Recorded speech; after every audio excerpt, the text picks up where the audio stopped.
Мына ушундай мыкты маанай менен эле биз көрсөтүүбүздүн жүрүшүн алдын көздөй улантып жаткан чагыбыз, көрсөтүүбүздүн башында баса белгилеп өткөндөй эле бүгүн биздин студиябызга өзгөчө сыйлуу, кадырлуу конокторубуз келет деп айтканбыз. Ал эми ошол конокторубуз дагы келип студиябыздан орун алып калган учуру, ал эми тааныштырып өтө турган болсок, ырчы, комузчу, көптөгөн кароо сынактардын жеңүүчүсү, катышуучусу деп айтсак болот, Бактыгүл Дунганова, ошондой эле дал ошол эжекебиздин шакирти, дагы болсо ушул колуна кол, комузун алып, комузда кол ойнотуп, мыкты чыгармаларды аткарып жүргөн Динара Калмымбетова бүгүн бизде конокто. Саламатсыздарбы? Саламатсыз. Кутман таңыңыздар менен студиябыздан көргөнүбүзгө кубанычтабыз. Кутман таң. Жаз жаркырап кирип келди, жаз мезгили өзгөчө бир майрамдарга бай демекчи. Ошол келе жаткан 8 март майрамыңыздар менен дагы учурдан пайдаланып куттуктап өтөлү.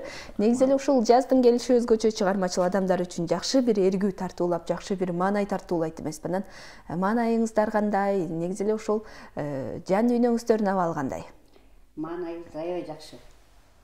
Ушул Сангиранын эме ЛТРК чүйдү. СТВ каналына ушул маанай жакшы маанай тартуулайлы деп жаңы чыгармалардан алып келдим. Шакиртим болот. Экөөбүз чогуу аткарабыз. Анан жеке номерлер бар. Абдан сонун. Анда маегибиздин башында эле ыры менен баштайт окшойбуз, Келиңиздер анда. Жакшы бир ыры менен баштап алалы. Шаңдуу курама ыр баштайлы. Сонун болот.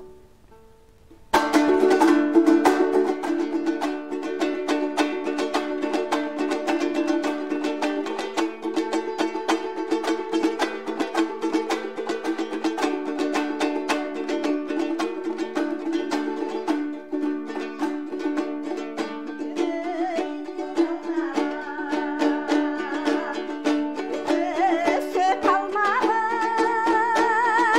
kokkolun gelip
чыгармалардан куралган өзгөчө мына ушундай чыгармалар үчүн дагы ыраазычылык билдиребиз. Анан ошол бүгүнкү күндө эмне менен алектенип атасыздар? Чыгармачылыкта кандай жаңылыктар болуп атат? Кебизде ошондон баштасак. Бүгүнкү күндө ушу жаңы чыгармаларды шакирттериме үйрөтүп, дагы 4-5 бар. Алар жакшы даяр эмес болгон үчүн албадым. Ошо 8-мартка карата дагы бул каналдар чыкырабыз дегенде ошого дайынданып атабыз.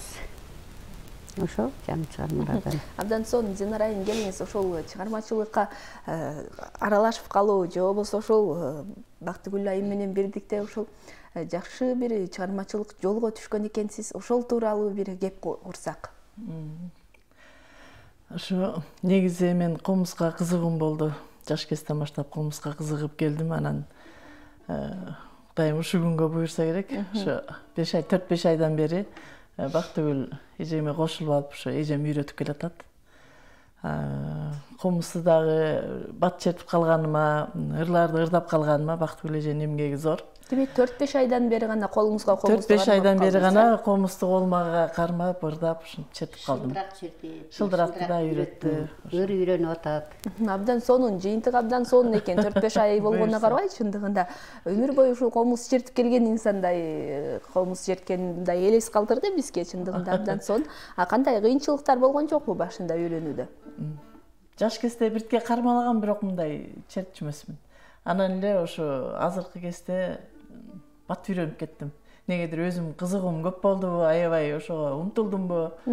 Анан эженин ырдап четкени аябай жакты. Анан эми той-пойлордо ырдабаганда эмне ушу жашта биздин жашыбыз как раз той-пойлордо отуруп ырдаганга дегендей.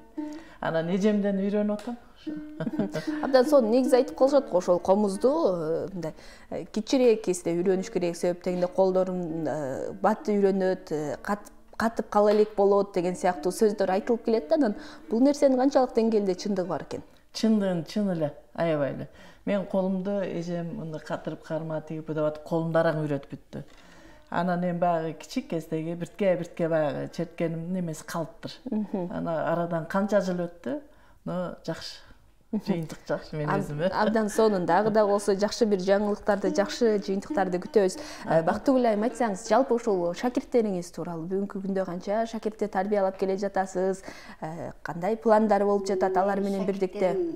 Эң кичинекей 65 жаш. 65тен ылдый көздөй. Булар арасында жакшы бат үйрөнгөндөр бар, жай үйрөнгөндөр бар, бирок шыктары барын алам да. Ошолордун баарын чыгарсам деген оюм бар. Бирин ырга үйрөтөм, бирин шылдырак үйрөтүп, бирин комузга үйрөтүп аракет жасап атам. Абдан сонун, анда келиңиздер дагы көбүрөөк ырга кезек бергибиз келип турат, себеп дегенде таң эрте жандуу ыр уккан, жандуу бир музыканын коштоосунда отурган эң сонун эмеспи? Шылдырактын коштоосу менен. Жалым деген бир шаңдуу ырдайлы. Ооба, келиңиз.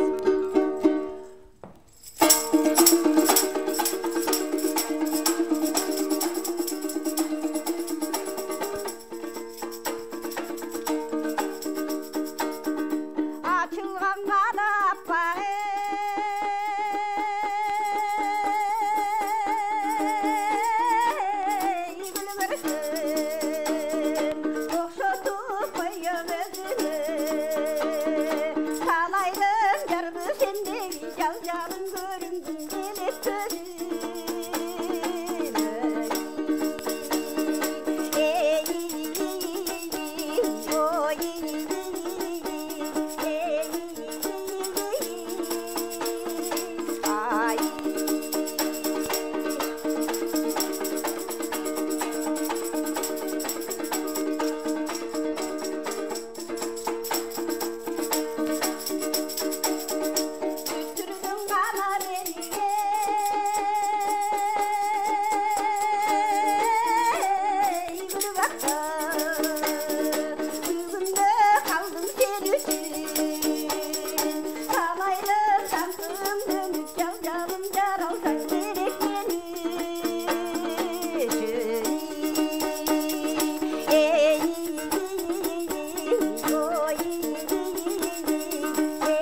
бир кол чабууларыбызды сиздер үчүн жаңырталы мына ушундай мыкты чыгарма үчүн дагы ыраазычылык билдирип өтөлү. Анан ошол көптөгөн кароо сынактардын дагы катышуучусу, жеңүүчүсү деп калдык. Анан ошолор боюнча дагы токтолуп өтсөк. Анан бүгүнкү күндө дагы ошол эле сынактарга катышууга аракет кылып жатасызбы?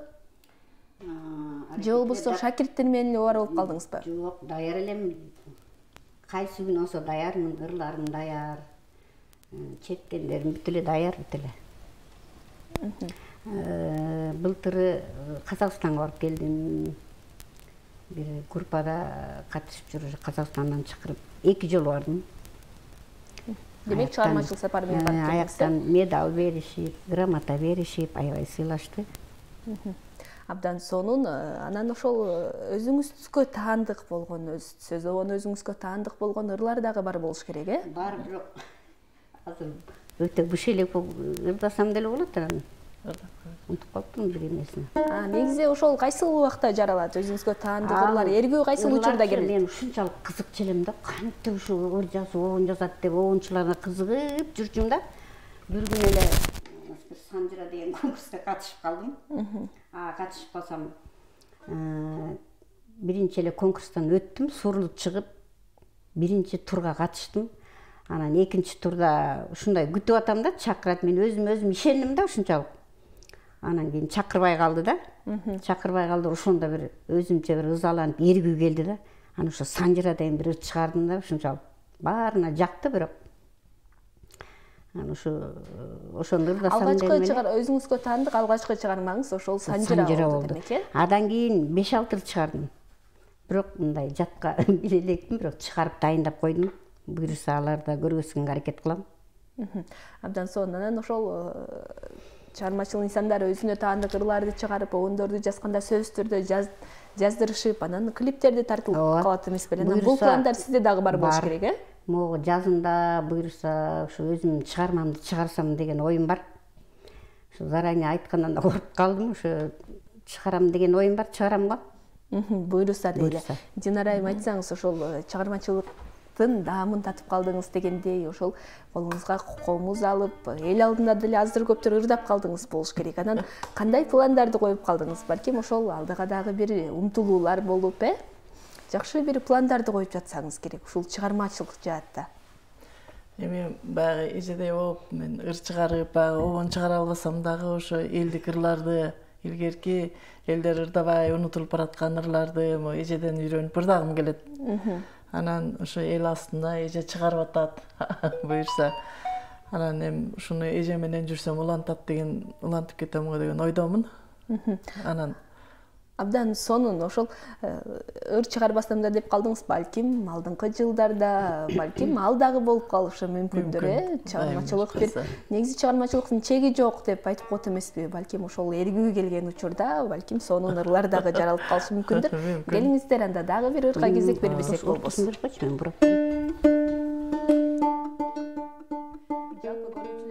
Эсине салып өтөлү, келген конокторубуздан өзүңүздөргө жаккан, жан дүйнөңүздөргө жакын болгон мыкты ырларды суранып өтсөңүздөр дагы учурдан пайдаланып биздин эжекелери орундатып берүүгө даяр болуш керек. Даяр болуп калдык окшойт, келиңиздер анда.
Чын жүрөктөн мына ушундай жакшы маанай тартуулаганыңыздар үчүн дагы ыраазычылык билдирип өтөлүчү. Анан соңку суроолорубузга кезек берели. Ушул алдыңкы күндөрдө дейбизби, ошол шакирттериңиздер менен бирдикте чогуу бир балким бир чыгармачылык кече сыяктуу кылып, же болбосо өзүңүздөр отчет бергенсиңер, жакшы бир кече өткөрүү планда жок чыгар. Же болбосо алдыда бир пландар барбы? Азырынча ойлонуп элекпиз, баарын жаңы үйрөтүп баштап атам да. Бир эле ушу Динара дайым болуп турат, анан ал үчүн бышырыш керек, дагы көп иштеш керек. Негизи эле өзүңүз шакирттер менен канча убакыттан бери иштеп келесиз? Мен 2 жылдан бери иштеп келем. Ал шакирттерим дагы бири ооруп калат, бири тияка кетип калат, жалаң жаштарды алып атпайм, 65 жаштарды. Анан кийин биринин тою чыгып калат, биринин небереси ооруп калат, ушинтип атып эле чогула албай атабыз да. Буйруса баарын алып чыксам деген оюм бар. Форма тиктиртип атам, мына жаңы форма тиктирдим. Өзүбүз баарын окшош кылып тигейли депчи. Ойлор көп, эми акырындык менен болот да. Демек, алдыңкы күндөрдө, алдыңкы убактарда сиздерден жакшы жаңылыктарды күтүп калсак болот экен, Буюрса. Негизи эле ушул жалаң гана эски ырларды аткарып жүрөсүздөр да, же болбосо жаңыдан айтып өткөндөй эле өзүңүздөргө таандык ырларды дагы орундатуу планда бар. Планда бар. Буюрса, эмки келгенимде ушу өзүм чыгармаларымды аткарып берүүгө аракет кылам. Абдан сонун. Ошол жөндөмүнө карап алам, шакирттерди тандап алганда дагы деп айтып койбодуңузбу? Анан эмнелерди карайсыз? Мисалы ошол эле угуу жөндөмү? Биринчи сулуктарын карайм, комузду кармап, кичине шыгы бар, өзү эле билинет. Сулху жок болсо ошо үйрөнө албайт. Алар өздөрү эле акырын кетип калышат. Кеттип деле айтпайм, өздөрү эле эмесин көрүп эле кетип калышат. Ана мен сразу эле текшергенде эле билем, кандай жакшы ойнорун, улантып кетерин. Абдан сонун. Анда соңку бир чыгарма орундатат окшойбуз, Мен Келиңиздер. өзүмдүн чыгармам Ошол менен анан биз берүүбүздү дагы жыйынтыктайт окшойбуз. жаш кезинде.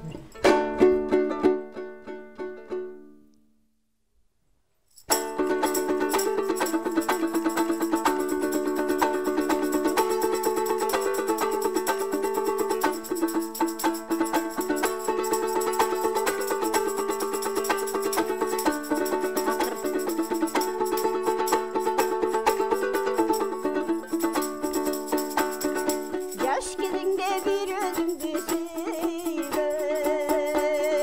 жарокерин жалгызсың деп күргөм.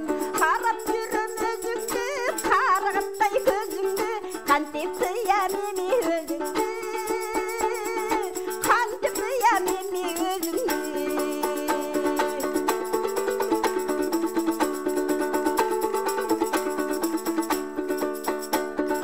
Мен артыңдан жүрүп эрчитип, талай жолу өзүм кыйнадым.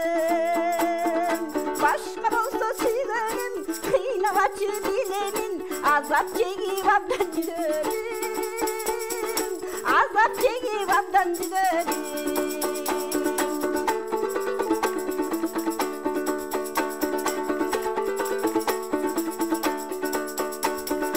Ömür boyu men артыңдан erчитип, жүрөгүмдү жип-жип байлап койгонум. Сен болдуңбу ынагым, бир өзүңгө ынадым, алыстаба сенден сурагым, алыстаба сенден сурагым. Бир өзүңгө байланам, сүйреген дайлалай, суу кечени жаным кайрадан, суу кечени жаным кайрадан, суу кечени жаным кайрадан.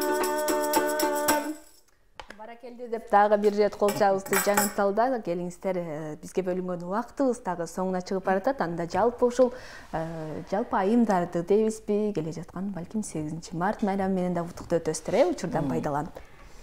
Учурда пайдаланып келе жаткан аялдар 8 март менен куттуктайм. Баарыңыздарды куттуктайм. Ден соолук каалайм, иштеринде ийгилик болсун. Ар дайым жүзү жарык, жаркылдап жайлап жүргөн айымдар деп эсептейм.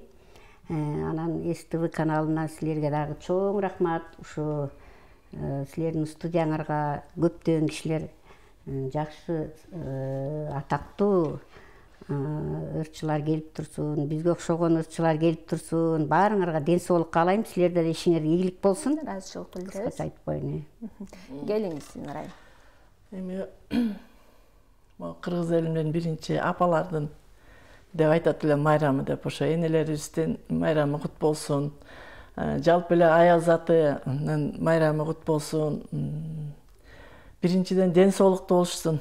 Ар дайым балдарынан энелер жакшы кабар угуп сүйүнүп турушсун. Анан дүйнөбүздө тынччылык болсун. Дүйнөдө канча тынччылык болуп, жашообуз канча бейкубат болсо, энелердин рахаты ошол деп ойлойм да. Ошо эме ошон үчүн сиздерге да рахмат. СТВ каналына чоң рахмат. Сиздин да келаткан 8 март майрамыңыз кут болсун. Ошо биз ыраазыбыз. Рахмат, сиздерге дагы айтылган баардык каалоо тилектер орундалсын, кабыл болсун дейли. Сиздердин дагы ошол келе жаткан 8 март аялдардын эл аралык майрамы менен чын дилден куттуктайбыз. Колуңуздардан комузду түшүрбөй, жалаң гана жакшылыктарда жакшы маанай тартуулап, өз өнөрүңүздөрдү тартуулап жүрүңүздөр. Убактыңыздарды бөлүп келгениңиздер үчүн дагы рахмат айталы. Рахмат. Келген айымдарыбызга ыраазычылык билдирүү менен бирдикте биз көрсөтүүбүздүн жүрүшүн алдын көздөй уланта берели. Алдыда дагы сиздер үчүн каттылган мыкты түрмөктөрүбүз бар. Андыктан эч кайда алыстабаңыздар дейли дагы мыкты бир музыкалык чыгармага кезек берели.